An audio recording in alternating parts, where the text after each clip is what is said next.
بسم اللہ الرحمن الرحیم۔ قسط نمبر 845، دین اور اسلام اور دعوتی کام، دینی مطالبہ، فطرت انسانی، امت دعوت اور امت اجابت، دعوتی کام اور اس کا اسلوب۔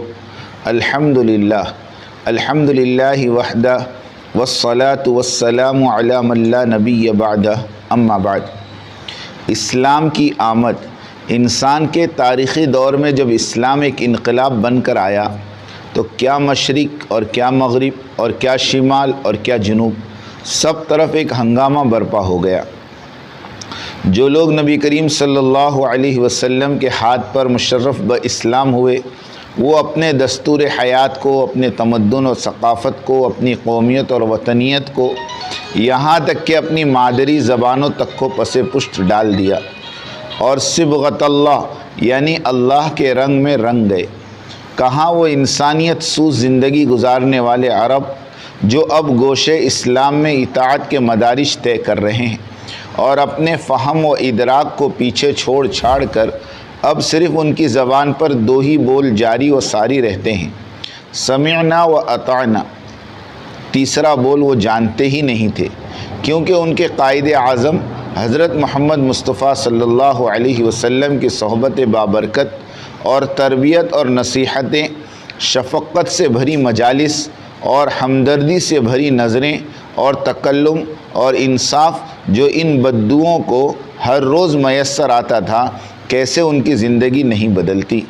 اور انہیں الکتاب یعنی قرآن مجید جو ملی ہوئی تھی، اس کی تعلیمات یہی تو تھی کہ اللہ کے بندے بنو، نفس کے بندے نہ بنو، عدل اور انصاف کو اپناؤ، جیسا کہ اللہ رب العزت فرماتے ہیں، اور ہم نے آپ کی طرف حق کے ساتھ یہ کتاب نازل فرمائی ہے جو اپنے سے پچھلی کتابوں کی تصدیق کرتی ہے اور ان کی محافظ ہے۔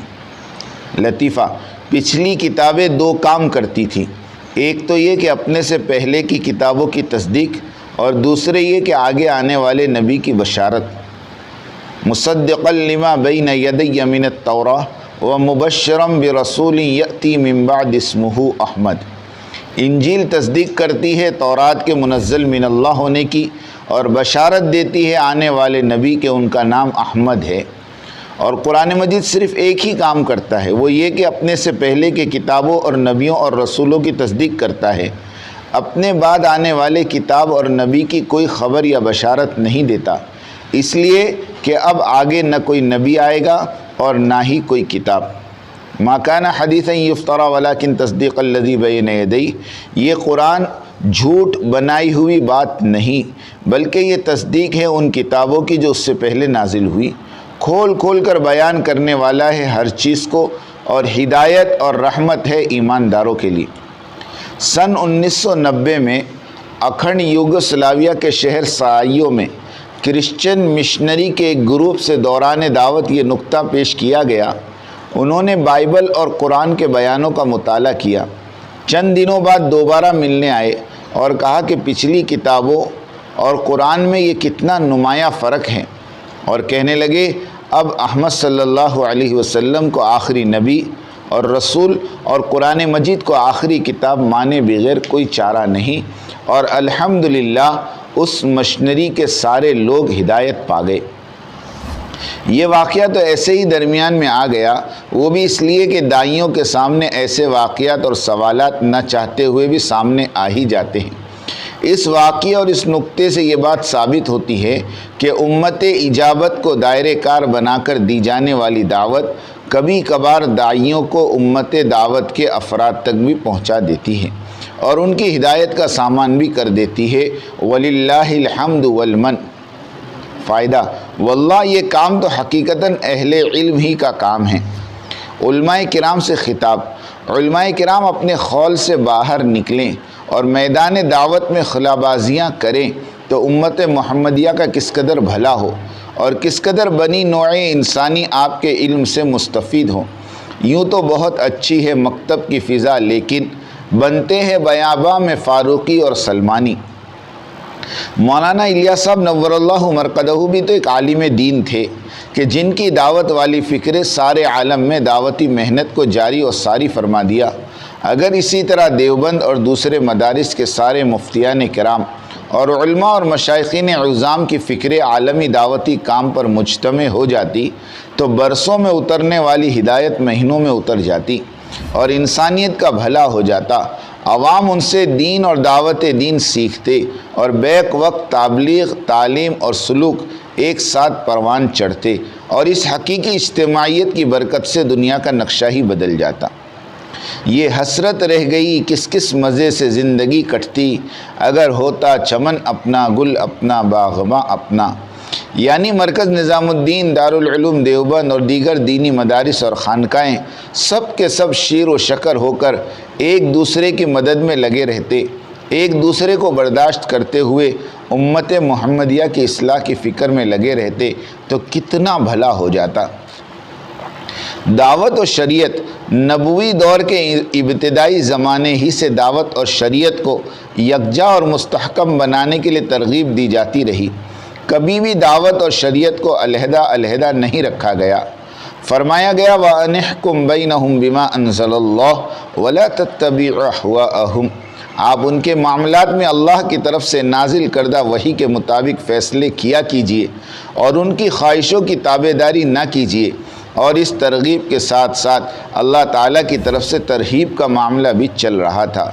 تنبیہ کی جا رہی تھی وَلَئِنِ اتَّبَعْتَ أَهْوَاءَهُمْ بَعْدَ الَّذِي جَاءَكَ مِنَ الْعِلْمِ، اگر آپ نے باوجود اپنے پاس علم آ جانے کے پھر ان کی خواہشوں کی پیروی کی تو اللہ کے پاس سے آپ کا نہ تو کوئی ولی ہوگا اور نہ کوئی مددگار۔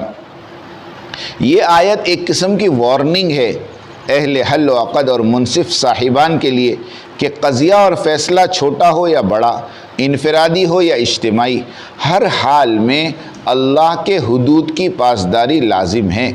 فیصلوں اور فتووں میں طرفداری اور سیاست اور مداہنت کو اختیار کرنا اسلامی عدلیے کو اور مسلمانوں کو 1000 بار قتل کرنے سے بھی بڑا جرم ہے۔ اور دوسری طرف اللہ تعالیٰ کی طرف سے پیغمبر کو خطاب ہوا تھا کہ ثم جعلناک علی شریعۃ من الامر فاتبعها، پھر ہم نے آپ کو دین کی ظاہر راہ پر قائم کیا سو آپ اس پر لگے رہیں اور نادانوں کی خواہشوں کی پیروی میں نہ پڑیں۔ اور موقع در موقع شریعت اسلامی کا تعارف اور اس کی اہمیت کا اعلان کیا جا رہا تھا کہ جو شخص اسلام کے سوا اور دین تلاش کرے اس کا دین قبول نہ کیا جائے گا۔ دوسری طرف مسلمانوں سے کہا جا رہا اے ایمان والو اسلام میں پورے داخل ہو جاؤ اور شیطان کے قدموں کی پیروی نہ کرو۔ اور پھر ترغیب دی جا رہی تھی کہ صرف ظاہری طور پر یا مجبور ہو کر اسلام کو نہ اپنانا بلکہ پورے خلوص اور شوق سے دین اسلام کو اپناؤ، نیز پورے جوش و خروش کے ساتھ زندگیوں میں دین اور دعوت دین بیک وقت ساتھ ساتھ چلتے رہے۔ فائدہ، دور نبوی کی ابتدا ہی سے ساری امت مسلمہ 100% حرکت میں تھی اور اس تیزی سے دین اور دعوت دین پھیل رہے تھے کہ انسانوں کے بنائے ہوئے طور طریقے اسلامی نورانیت کے سامنے پھیکے پڑتے جا رہے تھے۔ یہ سب کیوں تھا؟ اس کام میں اتنی تیزی اور اتنی پھرتی کہاں سے آ رہی تھی؟ دنیا والے اس راز کو افشا نہ کر سکے اور آج بھی دعوتی کام میں یہ تیزی اللہ کے حکم سے آ گئی ہے۔ ساری دنیا میں سینکڑوں جماعتیں پھر رہی ہیں۔ اس تیزی کی وجہ صرف اور صرف وہ نظام دعوت ہے جسے ان مقدس روحوں نے اپنایا ہوا تھا، جن سے ان کے رب نے خوش ہو کر اپنی رضا کا اعلان فرما دیا تھا، یعنی نظام سنت و سیرت طیبہ۔ بحمدللہ کہ دعوتی کام ما انا علیہ اصحابی والی ترتیب پر یعنی سنت اور سیرت کے نہج پر آ گیا۔ دعوتی کام صرف کار خیر ہی نہیں ہے بلکہ ہر مسلمان کی ذمہ داری ہے۔ اسلام نے ہمیں جو سکھایا ہے اس کے مطابق ہم تمام لوگوں کے ساتھ خیر خواہی کریں اور یہی چیز ہمارے پسندیدہ دین کے ساتھ حقیقی وفاداری ہے۔ مسلمانوں میں دعوتی کام کی وجہ اور اس کا حکم۔ مسلمانوں میں دعوتی کام کی ضرورت اس لیے بھی ضروری ہے کہ یہ سارے مسلمان دعوتی کام پر کھڑے ہوں، اور نئے مسلمان جب اسلام میں داخل ہوں تو انہیں اسلامی ماحول کو دیکھنے اور ان میں رہ کر دینی استحکام پیدا کرنا انہیں نصیب ہو سکے۔ اور دعوتی کام کی فرضیت کی لائن سے سب سے بڑی دلیل اور ثبوت قوم بنی اسرائیل ہے کہ یہ سب اولاد انبیاء ہے، یہ سب اس وقت کے مسلمان ہیں، لیکن اسلام اور مذہب سے دور ہو کر شرک اور بدعات میں پڑ گئے۔ ان کی تربیت کے لیے ہزاروں انبیاء بنی اسرائیل میں بھیجے گئے۔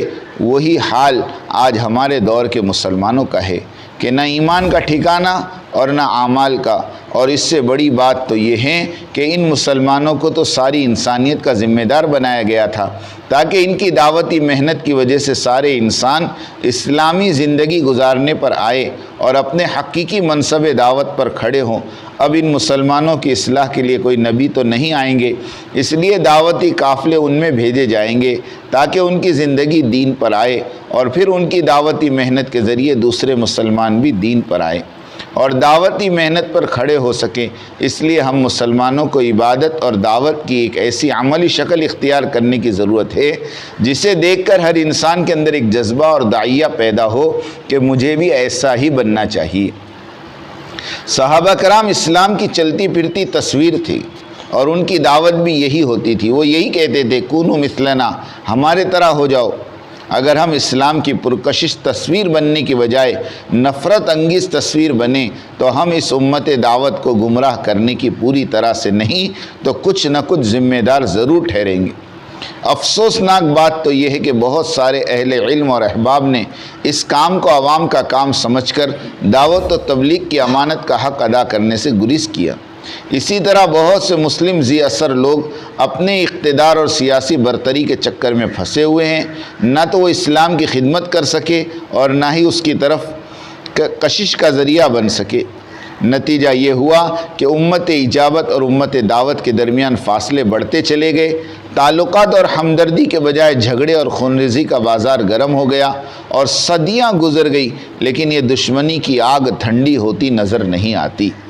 ہم خود انسانی فطرت سے اچھا گمان رکھتے ہوئے یہ یقین رکھتے ہیں کہ اگر لوگوں تک اسلامی دعوت اور اسلامی تعلیمات صحیح رنگ میں پہنچ جائے تو ان کا رد عمل مثبت ہی ہوگا اور وہ اسلام کو سینے سے لگاتے ہوئے ملیں گے۔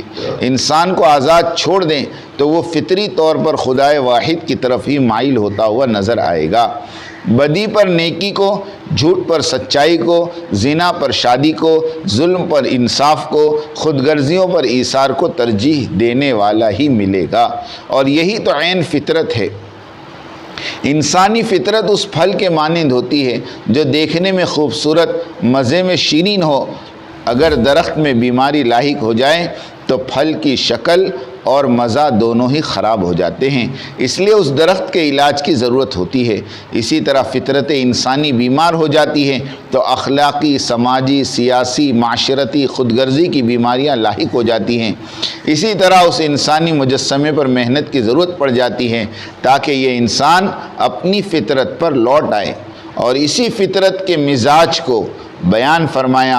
اور جب آپ کے رب نے اولاد آدم کی پشت سے ان کی اولاد کو نکالا اور ان سے انہی کے متعلق اقرار لیا کہ کیا میں تمہارا رب نہیں ہوں، سب نے جواب دیا کیوں نہیں، ہم سب گواہ بنتے ہیں، تاکہ تم لوگ قیامت کے روز یوں نہ کہو کہ ہم تو اس سے محض بے خبر تھے، یا یوں کہو کہ پہلے شرک تو ہمارے بڑوں نے کیا، ہم ان کے بعد ان کی نسل میں ہوئے، سو کیا ان غلط راہ والوں کے فعل پر تو ہم کو ہلاکت میں ڈال دے گا۔ ہم اسی طرح آیات کو صاف صاف بیان کرتے ہیں تاکہ وہ باز آ جائیں۔ ارشاد نبوی ہے، عرفہ کے دن نعمان جگہ میں اللہ تعالیٰ نے اصلاب آدم سے عہد میثاق لیا، آدم علیہ السلام کی پشت سے ان کی ہونے والی تمام اولاد کو نکالا اور ان کو اپنے سامنے پھیلایا اور ان سے پوچھا کیا میں تمہارا رب نہیں ہوں؟ سب نے کہا بلا شہیدنا، کیوں نہیں، ہم سب آپ کے رب ہونے کی گواہی دیتے ہیں۔ عرض کرنا یہ ہے کہ بہرحال اللہ کی ربوبیت کی یہ گواہی ہر انسان کی فطرت میں ودیعت کی ہوئی ہے۔ اسی مفہوم کو رسول اللہ صلی اللہ علیہ وسلم نے اس طرح بیان فرمایا، ہر بچہ فطرت پر پیدا ہوتا ہے، پس اس کے ماں باپ اس کو یہودی، نصرانی یا مجوسی بنا دیتے ہیں۔ جس طرح جانور کا بچہ صحیح سالم پیدا ہوتا ہے، اس کے ناک کان کٹے نہیں ہوتے۔ اللہ تعالیٰ فرماتا ہے میں اپنے بندوں کو حنیف یعنی اللہ کی طرف یکسوئی سے متوجہ ہونے والا بنا کر پیدا کیا ہے، پس شیطان ان کو ان کے دین میں گمراہ کر دیتا ہے۔ یہ فطرت یعنی دین فطرت، یہی رب تعالیٰ کی توحید اور اس کے نازل کردہ شریعت ہے جو اب اسلام کی صورت میں محفوظ اور موجود ہے اور آپ کے ہاتھوں میں ہے۔ اسلام کوئی نئی چیز نہیں ہے، یہ تو تسلسل نصرانیت کا، یہودیت کا، دین ابراہیم کا، سب کی ایک ہی جیسی تعلیمات ہے۔ وَاعْبُدُوا اللَّهَ وَلَا تُشْرِكُوا بِهِ شَيْئًا، یعنی اللہ کی غلامی کرو، اسی کی عبادت کرو، اس کے ساتھ کسی کو شریک مت کرو۔ اللہ تعالیٰ نے یہ عہد اور اپنی ربوبیت کی گواہی اس لیے لی تاکہ تم یہ عذر نہ پیش کر سکو کہ ہم تو غافل تھے یا ہمارے باپ دادا شرک کرتے تھے۔ یہ عذر قیامت والے دن بارگاہ الہی میں سنا نہیں جائے گا اور نہ ہی یہ عذر قبول ہوگا۔ اس سے واضح ہوتا ہے کہ انسانی فطرت میں حقیقت کو پسند کرنے اور باطل کو مسترد کرنے کی خاصیت رکھی گئی ہے، اور اگر فطرت کی آواز مدھم اور کمزور پڑ جاتی ہے تو باہر سے اس کی مدد کی جاتی ہے تاکہ انسان اپنی فطرت یعنی صحیح راستے پر گامزن ہو جائے۔ نیز فطرت تنہا ہمیشہ غلطی نہیں کر سکتی، ہاں البتہ کبھی کبھی بھٹک سکتی ہے۔ ہم مسلمانوں کا یہ فرض بنتا ہے کہ دعوت کی محنت کے ذریعے انسانوں کی بھٹکی ہوئی فطرت کو سیدھی راہ دکھائیں، اس معاملے میں ان کی مدد کرے، حق کی تلقین کریں اور اسے یاد دلائیں۔ وَذَكِّرْ فَإِنَّ ذِكْرَىٰ تَنفَعُ الْمُؤْمِنِينَ، اور نصیحت کرتے رہیں، یقیناً یہ نصیحت ایمان والوں کو نفع دے گی، فائدہ، اس لیے کہ نصیحت سے فائدہ ان لوگوں کو پہنچتا ہے جن کی بابت اللہ تعالیٰ کو علم ہے کہ وہ ایمان لے آئیں گے۔ اللہ تعالیٰ ہماری سب کی تربیت فرمائیں اور انسانیت کی عمومی ہدایت کے فیصلے فرمائیں۔ وآخر دعوانا ان الحمد للہ رب العالمین۔ تو میرے ذہن میں جو مطلب ہے اس پہ غور نہیں کرو گے، یہ بڑی مصیبت ہے اس زمانے میں۔ بجائے جو میں چاہتا ہوں اس طرف توجہ کرنے کے، اپنے دماغ میں جو کچھ لیے بیٹھے ہو اس کو غلط رخ پر لے جاؤ گے۔ سنو غور سے۔ بات کو سمجھنے کے لیے سب سے پہلے آدمی اپنے ذہن کو اور اپنے برتن کو اعتراض اور تردد اور اشکال سے خالی کرے، اس لیے کہ اگر کسی بات کو بھی مفہوم مخالف اور کسی بات کو بھی کسی دوسرے عمل کی تردید یا اس کی تنقیص یا اس کی افادیت کو کم سمجھنے کے سوء ظن کے ساتھ سنا گیا، نفع کی باتوں سے نقصان ہونا یقینی ہے۔ اس لیے سب سے پہلے ہم اس کی نیت کریں، پوری بات سنیں گے، آگے پوری بات نقل کریں گے۔ آدھی سننا یہ بھی دین و دعوت کے لیے ناقص، اور آدھی بات کا نقل کرنا یہ تو بڑے فساد کا ذریعہ ہے، اس لیے بہت توجہ کے ساتھ بات سننی ہے۔ اور اگر آپ نے ابھی تک ہمارا چینل سبسکرائب نہیں کیا تو فوراً سبسکرائب کیجئے، ساتھ ہی بیل آئیکن پر کلک کریں تاکہ مزید آنے والی ویڈیو ہیں وہ آپ کو وقت پر ملتی رہیں۔